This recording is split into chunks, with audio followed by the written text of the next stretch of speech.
El arrebato, por ejemplo, en Ciudad de Buenos Aires disminuyó en un 90%. Muy bien, pregunto yo, ¿y la muestra que tomaron? Mujer caucásica de más de 40 años con vestido azul. Ah, claro, así le va a dar un 0,01%. Entonces, cuidado con las estadísticas que son como la jurisprudencia, ¿no? Sirven para cualquier cosa. En realidad el delito ha aumentado. Más allá de cualquier declaración que puede ser muy local o muy restringida, la sinergia del espectro delictivo aumenta. Aumenta, muta, migra y se violentiza. Esto es una constante, es como el dólar. Es decir, puede llegar a estacionarse, pero nunca baja. Nunca baja. Hasta ahora nunca ha bajado. Y puede bajar en un lugar determinado cuando hacemos una cuestión táctica policíaca que es la saturación policial preventiva. ¿Esto qué significa? En 10 cuadras a la redonda pongo 100 policías, 14 patrulleros, un helicóptero o un dron, en este caso que es más barato, y el delito en esas 14 o 10 cuadras va a reducirse, pero va a migrar, seguramente aparece a 50 cuadras de allí. Hace unos años atrás se hizo el cinturón de plomo, o el cinturón de acero se llamó, lo organizó la ministra en ese entonces, Garré, y blindó la ciudad de Buenos Aires para que del conurbano los ladrones no fueran a robar y escaparan. ¿Qué produjo esto? Como dice el proverbio chino, es decir, una mariposa en un extremo del mundo produce un tsunami en el otro, con el aleteo. Produjo el primer reflujo delictivo de la historia. Todos los ladrones del conurbano, como no podían pasar, volvieron a robar hacia el propio conurbano. Así que en La Matanza, en todos los San Fernando, aumentó el delito terriblemente. O sea que hay que tener mucho cuidado con las soluciones mágicas.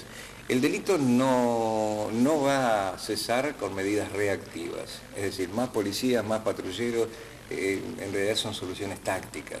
No es tan mal, pero las soluciones tienen que ser estratégicas. Diseño de políticas de seguridad a cargo de profesionales, por supuesto. ¿Y eso se está llevando a cabo? En la mayoría de los casos no, por la falta de profesionales en seguridad. Mucha gente confunde, y aquí hay un capítulo entero del manual que habla de cómo contratar un profesional de seguridad. ¿Qué es un profesional de seguridad? Alguien que tenga un título que lo habilite. Si yo voy al médico, ¿qué le voy a pedir? Que el médico sea médico. Claro. Yo trabajé 10 años en un hospital, pero no sos médico, no me podés intervenir ni dar una receta. Muchas veces se confunde y dice, bueno, como en mi caso, el comisario inspector retirado, tiene que saber de seguridad. No, sé de policía, sé manejar una comisaría, sé manejar una investigación, un interrogatorio, un patrullaje. No tiene nada que ver con seguridad, es un pedacito de la seguridad esa. Es decir, el profesional universitario, el licenciado en ciencias de la seguridad, es el que tiene título habilitante. Y una vez que tiene título habilitante, que tendrían que ser los secretarios de seguridad de los municipios, por ejemplo, la carrera de la licenciatura se creó para las subsecretarías o secretarías de seguridad comunales, para ocupar esos cargos o asesores del intendente en esta materia. Y luego, ¿qué pasa?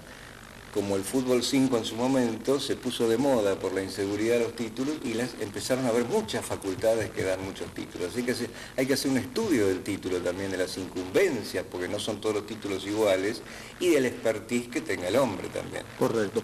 Volviendo al tema de la estrategia, armar una estrategia en seguridad, evidentemente llevarla adelante lleva su tiempo, no es una solución de hoy para mañana y el problema lo tenemos hoy. Hay una cosa que es lo importante y otra cosa que es lo urgente. Lo urgente puede ser táctico.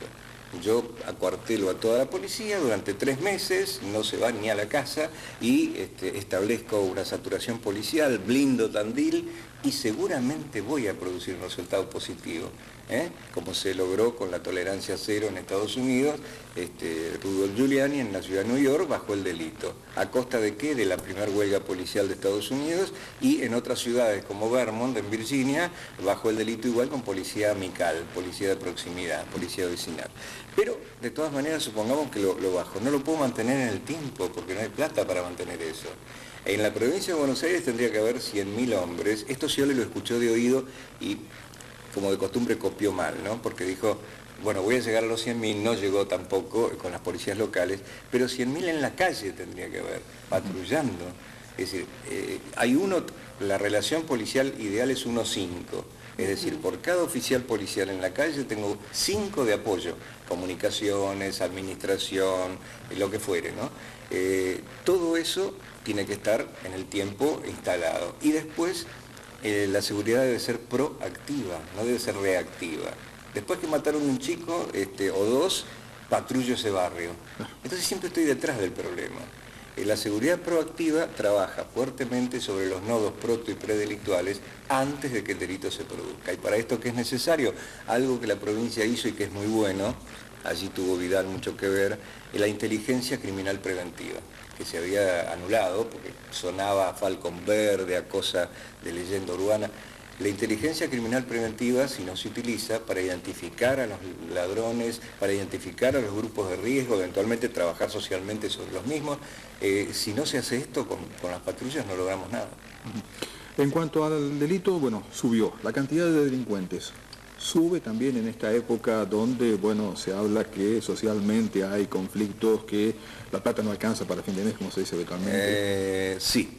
Sube no por eso, porque hay muchos pobres que son decentes y hay mucha gente que ha quedado sin trabajo y no por ello sale a robar.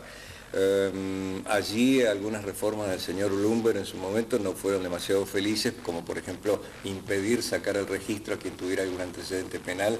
Entonces el kiosquero que había por un cheque sin fondo del corralito tuvo un proceso penal, perdía todo en su defensa, no iba preso, quería ser chofer de remis, no lo dejaban, la familia tenía que sacarla del colegio, no podía pagar el médico y ese hombre se ve tentado a entrar en pequeñas tareas de narcotráfico y demás como para solventar el grupo familiar. Entonces fue peor el remedio que la enfermedad. Pero de todas maneras hay más delincuentes por otra cosa, por lo que se llama réplica delictiva. Si un grupúsculo que está tomando cerveza y viendo qué pasa, ve que el otro grupo sale a hacer entraderas y le va bien, dice, bueno, hagámoslo nosotros también. Hoy tenemos un secuestro cada 22 horas más o menos, un secuestro extorsivo, menos de un día hay un secuestro extorsivo por día. Hay 93 secuestros extorsivos en lo que va del año, 46 no denunciados. Esto, la cifra negra del delito. ¿Esto qué nos indica? Que evidentemente se dan cuenta la delincuencia que se puede secuestrar. Entonces surge la réplica y esto hace que el delito se autoalimente. Sí, pero esto de que usted cuenta de que ven que a ellos le está yendo bien con determinado delito y lo copian. Hay que tener determinada conducta, ¿no? Porque uno conoce infinita cantidad de personas que realmente no llegan a fin de mes, que les falta la plata terriblemente y jamás pasa por su cabeza la idea de delinquir para poder obtener el dinero, ¿no? Entonces, no en todas las personalidades. ¿Cómo es eso? Pues no es vergüenza ser pobre y es vergüenza ser ladrón, decía Martín Fierro, es verdad. Pero ¿qué pasa? En grupos de riesgo, de minoridad en riesgo, que no es la generación ni estudia, ni trabaja, coquetean con el Paco, esos son grupos de riesgo que sí tienden a imitar conductas delictivas. Por eso el motochorro creció, por eso el arrebato creció, y hay otras figuras más específicas que, bueno, que son más de white collar crime, como los cuentos del tío también crecieron, hay cierto tipo de estafas. Tenemos un panorama complejo en materia delictiva. Yo he estado acá alguna vez, hace creo que un año y pico, y hablamos del narcotráfico y dijimos que estaba terminando la segunda etapa para empezar la tercera. Empezó la tercera etapa de instalación, de la cual es muy difícil retornar, y nombro el Itatí, en donde todo un pueblo eran narcotraficantes. Es decir, el comisario, parecía la vieja serie de televisión Sheriff Lobo, es decir, el intendente, el viceintendente, la hija del intendente, el que callaba, yerno, el vecino que callaba. Y el vecino que callaba por miedo, porque vive ahí de rehén, como mucha gente que vive en las villas, ¿no? De rehén. No lo quiero despedir, doctor Luis Vicardo, sin preguntarle con relación a cuentos del tío y cómo actuar, cuál es la recomendación que se hace, y especialmente para la gente mayor, que lamentablemente es muchas veces la que, bueno, es tomada como víctima. Bueno, si me despide que sea con preaviso, por favor, esto como abogado. Por eso fue. Pero el cuento del tío, el cuento del tío arranca prácticamente con con el gaucho, ¿no? Es decir, y luego que el gaucho que venía a la ciudad era el chichipío o pajuerano, en donde era una persona que era inocente en muchos manejos de la ciudad y entonces era fácil de estafar. Y allí nacen los autores del cuento del tío, que los italianos llaman trufa a la americana. Y en Italia, a los inmigrantes de la primera oleada, ya se les daba un librito en donde se los prevenía del cuento del tío en Argentina. Ajá, ya teníamos fama. Sí, ya teníamos fama. Bueno, la mafia italiana, en principio de instalarse en Argentina. Se instaló en Estados Unidos porque cuando hicieron el estudio de mercado acá le dijeron, no, ya el Estado es demasiado mafioso. Entonces fueron allá y se instalaron en Estados Unidos. Desde ese entonces. Claro, ya no había querían competencia. No, acá no querían competencia. Esto es histórico, ¿no? Lo que pasa con el cuento del tío, a la trufa a la americana, es que ahora se ha perfeccionado mucho y está el tocomocho, el cambio de Paco, la venta de elementos, las redes sociales tienen mucho que ver también con las estafas con el cuento del tío. El cambio de billetes últimamente. El cambio de billetes, que a veces el cuento del tío, a través del cambio de billetes o a través de la notificación de un accidente, se transforma en una entradera después, ¿no? Porque uno le abre la puerta para cambiar los billetes, que la clase B no sirve y demás. Los debita. Es realmente, hay una playa de cuento del tío, pero hay algunos que se siguen usando, por ejemplo en Buenos Aires, en plena avenida Corrientes, que es la venta vil. Cuando yo vendo algo a poco precio, si yo lo compro, estoy comprando a precio vil, sé que esto es de mala procedencia. Entonces viene alguien con una bolsa roja con florcitas amarillas, nos muestra una muy buena cámara de fotos o un smartphone, nosotros lo vemos que funciona y nos pide 1.000 pesos. Evidentemente es robado. Porteño vivo dice, te doy 500. Pasa a ser...